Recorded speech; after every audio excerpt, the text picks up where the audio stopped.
आज का टॉपिक है आपका रेस्पिरेटरी सिस्टम। इसमें सबसे पहले पढ़ेंगे ब्रीथिंग। ब्रीथिंग क्या है? एक ऐसी प्रोसेस है जिसमें ऑक्सीजन को इनटेक किया जाता है और कार्बन डाइऑक्साइड को गिवन आउट किया जाता है। ओके, उसके बाद जो हमारा ब्रीथिंग रेट होता है वो कितना होता है? 12 to 15 टाइम्स। ठीक है, मतलब हम लोग एक बार में कितनी बार सांस लेते हैं, मतलब एक मिनट में कितनी बार सांस लेते हैं? तो 12 to 15 टाइम्स। ओके, उसके बाद आया रेस्पिरेशन। रेस्पिरेशन क्या है? एक बायोकेमिकल प्रोसेस है, मतलब ऑर्गेनिज्म में होने वाली एक केमिकल प्रोसेस है जिसमें ऑक्सीडेशन की प्रोसेस होती है। जो हम लोग फूड लेते हैं उसमें ग्लूकोज होता है, ग्लूकोज जो होता है उसका ऑक्सीडेशन होता है। ग्लूकोज के ऑक्सीडेशन से क्या होता है? कार्बन डाइऑक्साइड, वाटर और एनर्जी रिलीज होते हैं। ठीक, उसके बाद बात आई ये रेस्पिरेशन ज़रूरी क्यों है, किस लिए होता है। तो आपको बता दें, हम लोग बहुत सारी प्रोसेस करते हैं, हमारी बॉडी में हमें बहुत सारे वर्क करने पड़ते हैं काम, तो उसमें क्या है, उसको करने के लिए हमें एनर्जी की ज़रूरत होती है और रेस्पिरेशन के थ्रू क्या है, एनर्जी प्रोड्यूस होती है, उसके बाद एनर्जी रिलीज़ होती है जिससे हम अलग अलग कामों को कर सकते हैं आसानी से। ओके, तो रेस्पिरेशन की प्रोसेस में क्या होता है, ऑक्सीजन ली जाती है जिसमें फूड मटेरियल का ऑक्सीडेशन हो सके।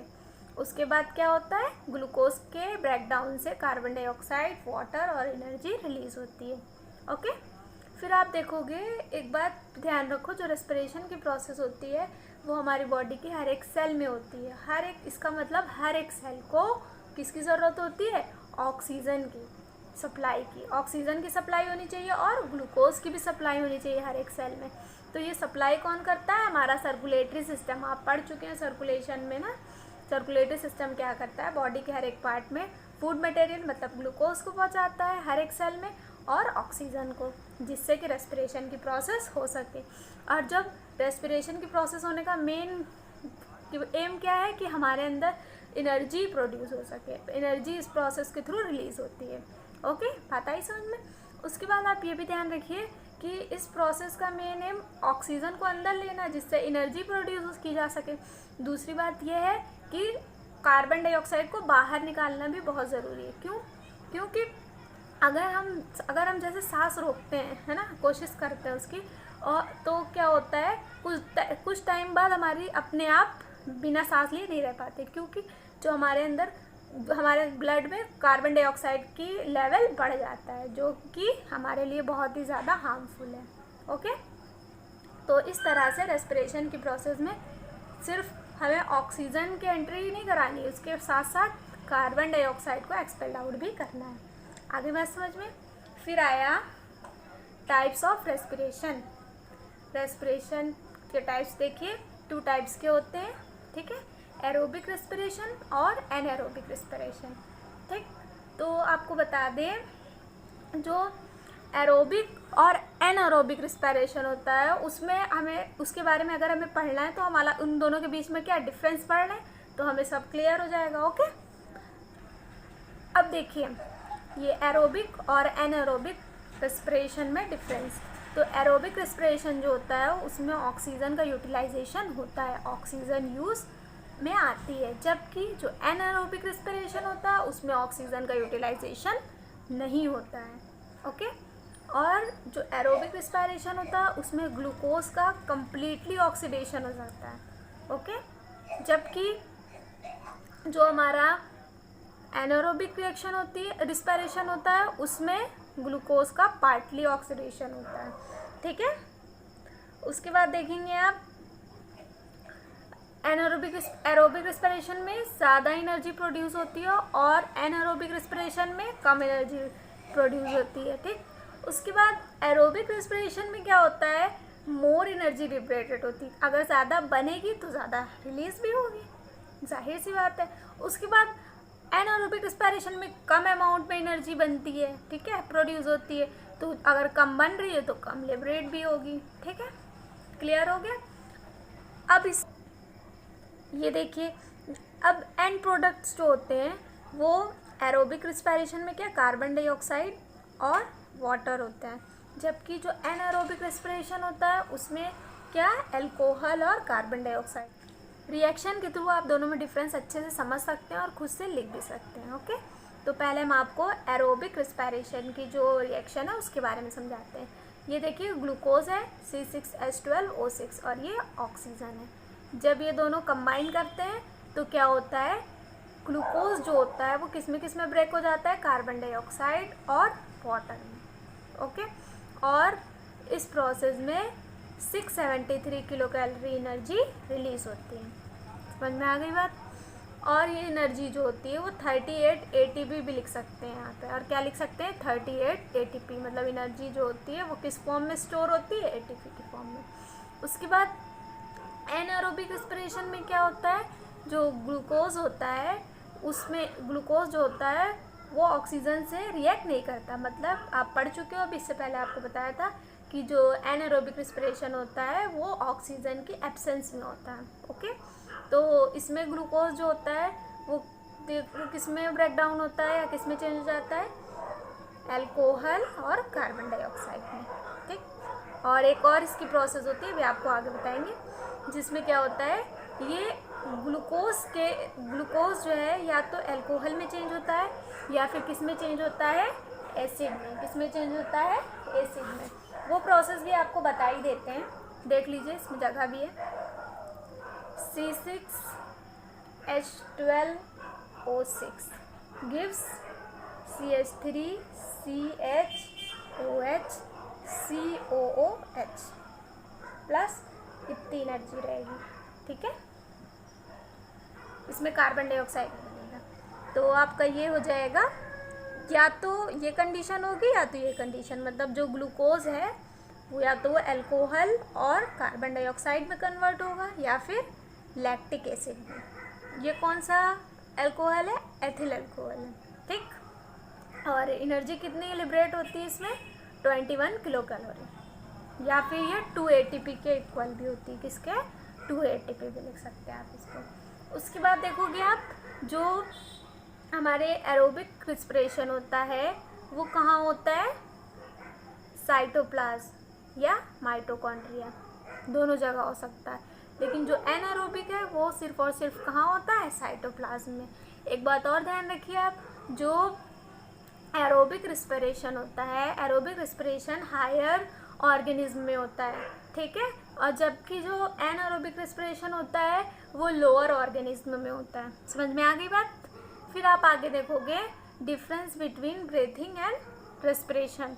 ब्रीथिंग भी आपको बता चुके हैं, अभी पहले बताया था वीडियो के स्टार्टिंग में, और रेस्पिरेशन भी बताया था। तो आप सबसे पहले दोनों के बीच में डिफरेंस लिखना, तो आप दोनों की डेफिनेशन लिख सकते हैं कि ये क्या है, ऑक्सीजन को इनटेक करते हैं इसमें और कार्बन डाइऑक्साइड को एक्सपेल्ड आउट करते हैं। उसके बाद जो रेस्पिरेशन होता है, रेस्पिरेशन में क्या होता है, फूड मटेरियल का ऑक्सीडेशन होता है जिससे कार्बन डाइऑक्साइड, वाटर और एनर्जी रिलीज होते हैं, ठीक। उसके बाद है ब्रीथिंग जो है, एक ब्रीथिंग ये भी ध्यान रखिएगा फिजिकल प्रोसेस है, जबकि रेस्पिरेशन जो है वो केमिकल प्रोसेस है, ओके। उसके बाद ब्रीथिंग की प्रोसेस जो होती है वो एक्स्ट्रा सेलुलर प्रोसेस, मतलब सेल्स के बाहर होती है, ठीक है। ये होती कहाँ पे, लंग्स में, ठीक। जबकि जो हमारा रेस्पिरेशन है वो कहाँ होता है, सेल्स के अंदर होता है, इसलिए कहते हैं इंटरसेलुलर प्रोसेस है। सेल्स के अंदर हर एक सेल में होता है, आपको बता चुके हैं, सेल के अंदर सेल ऑर्गेनल्स में, ओके। उसके बाद ब्रीथिंग जो है वो वॉलेंट्री फिजिकल प्रोसेस बोल सकते हैं इसे, क्योंकि वॉलेंट्री मतलब हमारे अकॉर्डिंग हम अगर चाहें तो हम रोक भी सकते हैं थोड़ी देर के लिए सांस ना, लेकिन रेस्पिरेशन की प्रोसेस हमारे बस में नहीं है, वो अपने आप होती रहती है, ओके। उसके बाद जो ब्रीथिंग की प्रोसेस होती है उसमें एंजाइम्स की ज़रूरत नहीं होती, जबकि रेस्पिरेशन की प्रोसेस में एंजाइम का यूटिलाइजेशन होता है, मतलब एंजाइम के प्रेजेंस में होती है, यूटिलाइजेशन नहीं, मतलब उसके प्रेजेंस में होता है। आगे बात समझिए। तो अब आगे देखिए, अब नेक्स्ट है इसमें एनर्जी प्रोड्यूस नहीं होती है ब्रीथिंग में, जबकि रेस्पिरेशन में एनर्जी प्रोड्यूस होती है। पढ़ चुके हैं आप, तभी देखेंगे आप ADP और ATP में, ठीक है। ADP क्या है और ATP क्या है, एडिनोसिन डाइफॉस्फेट है, ATP क्या है, एडिनोसिन ट्राइफॉस्फेट है, ठीक है। तो एडिनोसिन डाइफॉस्फेट मतलब इसमें 2 फॉस्फेट होते हैं, और जबकि एडिनोसिन ट्राइफॉस्फेट मतलब इसमें 3 फॉस्फेट होते हैं। ठीक, उसके बाद एडीपी जो होते हैं वो लो एनर्जी मॉलिक्यूल होते हैं, लोअर एनर्जी। ठीक, उसके बाद जो एटीपी होते हैं वो हायर एनर्जी मॉलिक्यूल होते हैं। ठीक, बाकी जो एडिनोसिन डाइफॉस्फेट होता है वो जब एनर्जी ऑब्टेन करता है तो ये एडिनोसिन ट्राइफॉस्फेट में चेंज हो जाता है। उसी तरह जो एडिनोसिन ट्राइफॉस्फेट होता है जब ये एनर्जी इमिट करता है, निकालता है अपने अंदर से, तो ये एटीपी में चेंज हो जाता है। ओके, ये बात आपको समझ में आ गई होगी। अब आगे देखेंगे, अब पढ़ेंगे respiratory system of man. Respiratory system of man मतलब जो रेस्पिरेटरी सिस्टम क्या होगा, मतलब जो हमारी बॉडी में ब्रीथिंग की प्रोसेस होती है वो ऑर्गन्स, उसके लिए क्या करें, ऑर्गन्स होते हैं जो कि ब्रीथिंग में हेल्पफुल होते हैं। तो वो ऑर्गन्स जो ब्रीथिंग में इन्वॉल्व होते हैं उनको कंबाइंडली क्या बोलते हैं, सिस्टम। ठीक है, तो इस तरह से रेस्पिरेटरी सिस्टम में हम पढ़ेंगे ब्रीथिंग ऑर्गन्स के बारे में, कौन कौन से ब्रीथिंग ऑर्गन्स होते हैं जो आपस में मिलकर क्या ब्रीथिंग की प्रोसेस को कंप्लीट करने में हेल्पफुल होते हैं। ठीक, फिर देखेंगे जो रेस्पिरेटरी सिस्टम होता है मैन का, ह्यूमन मैन मतलब वही हो जाता है, उसमें मैन भी लिख सकते हैं। ओके, अब देखोगे आप कि इसमें कौन कौन से ऑर्गन्स आएंगे। देखिए, पहले नेजल पैसेज, फेरिंग्स, लैरिंग्स, ट्रैकिया और लंग्स। सबसे पहले आप अभी इसके बारे में एक्सप्लेन करेंगे आपको, पहले आप ये समझ लीजिए थोड़ा थोड़ा इंट्रो। सबसे पहले है नेजल पैसेज। नेजल पैसेज हमारा मतलब नोज़ वाला रीजन, जहाँ हमारी नोज़ कवर अप होती है, आती है, तो नोज़ आएगी। नोज़ में क्या होता है, म्यूकस जो लिक्विड होता है उसके अंदर, उसे क्या बोलते हैं, म्यूकस। तो म्यूकस होते हैं और इसमें क्या होते हैं, हेयर्स भी होते हैं छोटे छोटे।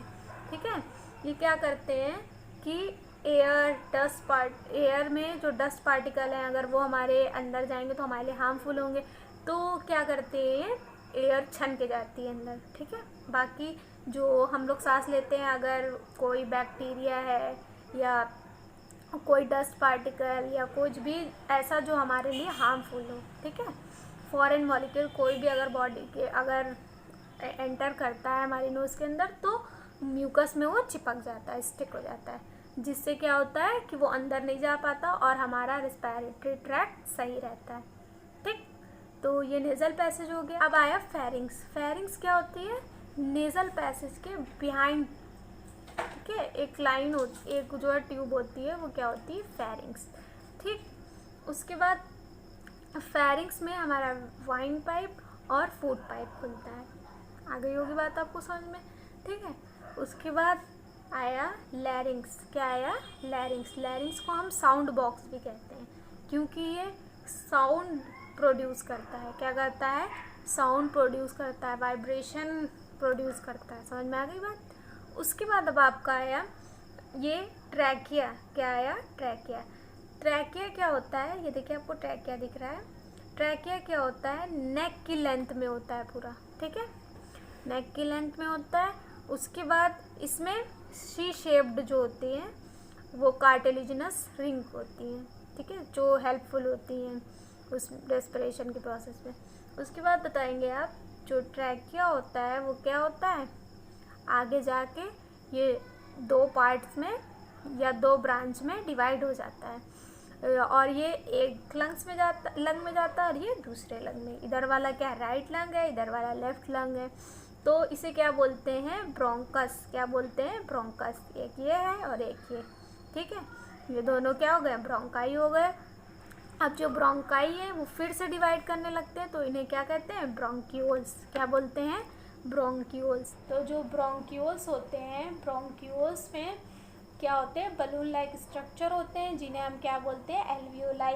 एल्वियोलाई की वजह से क्या होता है, जो ब्रीथिंग रेट होता है वो बढ़ जाता है, आसानी से होती है ब्रीथिंग की प्रोसेस। ओके, उसके बाद ये देखिए ये हमारा लंग्स है। लंग्स जो होते हैं वो कहाँ होते हैं, आपको पता है, थोरेसिस कैविटी में। कहाँ होते हैं, थोरेसिस कैविटी में। ठीक, उसके बाद जो लंग्स होते हैं वो डबल मेम्ब्रेन से चारों तरफ से घिरे होते हैं। जिसे क्या बोलते हैं, प्ल्यूरा। क्या बोलते हैं, प्ल्यूरा। और जिस कैविटी में होता है उसे क्या बोलेंगे, प्ल्यूरल कैविटी। ठीक, इस कैविटी में लिक्विड सब्सटेंस सिक्रीट होता है। वो सब्सटेंस क्या करता है कि लंग्स को किसी तरह के फ्रिक्शन से बचाता है और मॉइस्ट रखता है। ठीक, उसके बाद जो हमारा राइट लंग होता है वो बिगर होता है in comparison to left lung. इसमें 3 लोब्स होते हैं और इसमें 2 लोब्स होते हैं। क्लियर हो गई बात। और जो हमारा लंग होता है, जो लंग्स होते हैं वो कैसे होते हैं, स्पंजी। इस तरह से जो रेस्पिरेशन की प्रोसेस में कार्बन डाइऑक्साइड बनती है, वो कार्बन डाइऑक्साइड क्या होती है, क्या ब्लड वेसल्स के थ्रू लंग्स में आ जाती है और फिर लंग्स के थ्रू क्या होती है, ब्रोंकस, ट्रैकिया से होते हुए नॉस्ट्रिल से एक्सपेल्ड आउट हो जाती है। गिव। आ गई बात समझ में।